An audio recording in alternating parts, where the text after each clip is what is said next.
you put your faith in what you have learned about Jesus in the Bible?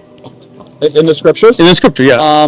Actually, I would say I put my faith in the person of Jesus, because. But how do you know the person of Jesus? Because so God, so are you saying that there's no, even if you're like doing horrible things in life, you believe in Jesus, you'll go to heaven? What was that? If somebody's massacring, I would say if you're a Christian, you're a believer in Christ, you're not going to be doing those bad things.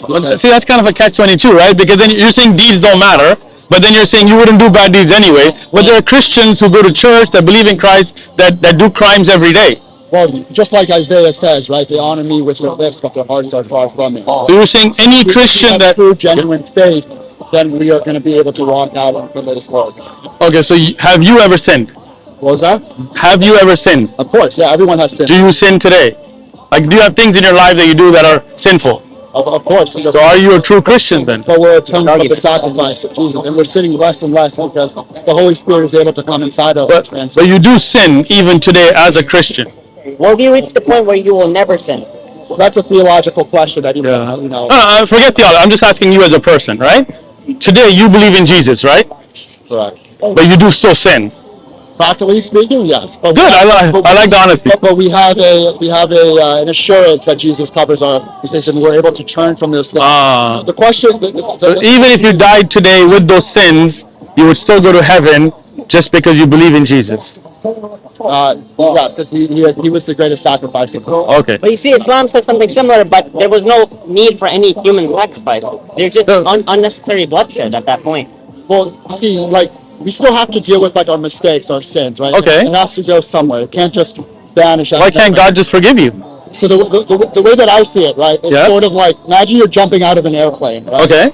And you jump out, you try and flap your arms up and down to try and save yourself. That's not going to do much. You're going to go flat straight into the ground, right? Okay. But let's say you jump out of the airplane, but you put on the parachute. Right. You trust the parachute to save you. Okay. Right? Then there's an assurance that you land in safety. So in the same way, just like we put on that parachute when we jump out of the airplane, we put our faith in Jesus to save us. We don't rely on ourselves and our good works to help save us. So Jesus is like the parachute. Precisely. So could you jump out and still make it, right? Because you could jump out of a plane and without a parachute. I know people that lived still, right? I was trying to use the overextend the analogy. Okay, because the analogy doesn't make sense then, because that you don't actually need the parachute every time then, right? So can you go to 1,000 feet in the air? Okay, gotcha.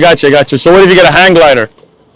I mean, the parachute's not the only thing, right? That's the thing with analogies. They're not. Right. Okay. I think you get the idea with it. So let me ask you this: do you put your faith in what you have learned about Jesus in the Bible? In the scriptures? In the scripture, yeah.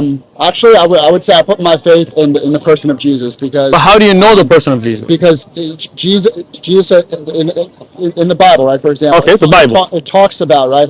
If Christ had not risen from the dead, you are still in your sins, right? So I very much focus on the person of Jesus, even if whatever. Because we don't need to get into translations. I forget translations. I got you, bro. But what I'm saying is the resurrection, for example, that you talked about, that's in the Bible, right? What was that? The resurrection of Jesus is in the Bible, right? Yeah, it's throughout the Old Testament, New Testament. But again, it's not something that we can kind of just arrive logically. It's a divine revelation.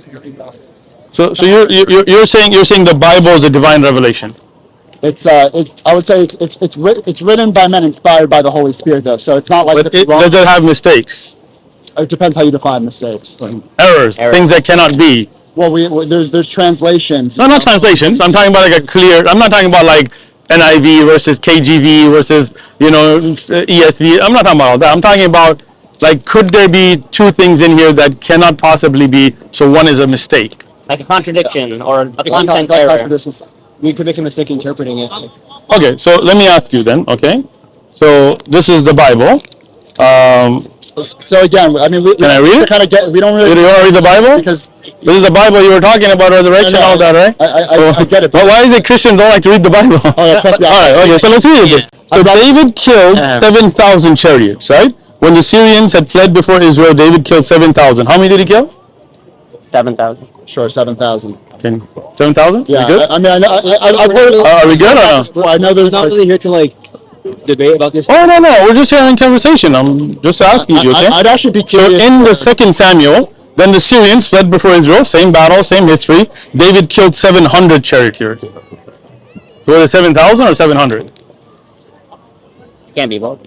No, I mean I get that, and That's a contradiction, right? It cannot be both. He either killed 700 or 7,000. well, here's the thing with that. I mean, Yeah. I know you guys have your I read through the Bible going to a Christian church. I mean, I didn't go through it to debate. Our intention is that like you guys are getting your knowledge from the scripture when the scripture itself is not perfect. If it's prone to mistakes, your faith is prone to mistakes because you're getting your faith from this imperfect scripture. You guys see where we're coming from, right? Well, I would argue it's not imperfect. I mean, Okay, so I hear you see it, but I'd have to look into it more because it's easy to kind of go to a reference and be I'll tell you what. oh, I've done I'll tell you what. specific. Why don't you go home, take a look at it? I'm not putting you on the spot. No, I get that. What's your name? There's a whole Brian. What Brian. is your name? Uthman. Uthman. What's your name? He's not. Matt? Okay.